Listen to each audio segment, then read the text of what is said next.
ആരോ കുഴിച്ചൊരു ഖബർ മയ്യിത്തിന്, അവനുണ്ട് സ്വർഗമിൽ വീട് റബ്ബിൽ നിന്ന്. കമത്തുടി കൊടുത്തവനും ലഭിക്കുന്നുണ്ട്, ഒരു ജോഡി വസ്ത്രം തന്നെയും എന്നുണ്ട്. അതിനുള്ള വില മതിക്കുന്നതായാൽ തന്നെ ഈ ലോകമിൽ കവിയുന്നതായി വരും പൊന്നേ.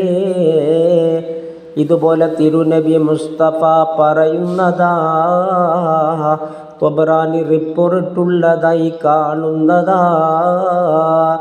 ഖാലിയത്തിൽ ഇത് നോക്കിയാൽ കാണുന്നതാ, 131 വന്നതാ. മയ്യത്ത് കുഴിയിൽ മൂടലും വേണ്ടുന്നതാ, ദുർഗന്ധമില്ലാതാകണം എന്നുള്ളതാ.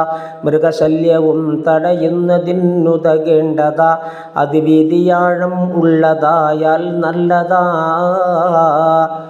മയ്യത്ത് തറയിൽ വെച്ച് കെട്ടി മറക്കലും അതിനാൽ സുശക്തം തന്നെ ഭദ്രതയെങ്കിലും പാടില്ല കുഴിയിൽ തന്നെ മൂടൽ വേണ്ടതാ. സൗകര്യമതിനില്ലാതെ വന്നാൽ പിന്നിതാ, കരയും വിട്ടേറ്റം ദൂരമുള്ളൊരു കപ്പല, അതിൽ വെച്ചൊരാൾ മരിക്കുന്നുവെന്നാൽ മസ്അല. കുളിപ്പിച്ച് കഫനും ചെയ്തു നിസ്കരിക്കേണ്ടതാ, പിന്നീട് പലകയിൽ വെച്ചതും താഴ്ത്തേണ്ടതാ. അത് താഴ്ന്നു പോകാൻ ഭാരവും വെക്കേണ്ടതാ. ഇത് സകലതും ശർവാനിയിൽ കാണുന്നതാ. താബൂത്തിലാക്കിയടക്കലും മക്റൂഹ, ഈർപ്പം മികച്ചാൽ പിന്നലാ മക്റൂഹ. മയ്യിത്ത് പെണ്ണ മഹ്റമും അവൾക്കില്ല, എന്നാലും അതുപോലാണ് മക്റൂഹില്ല.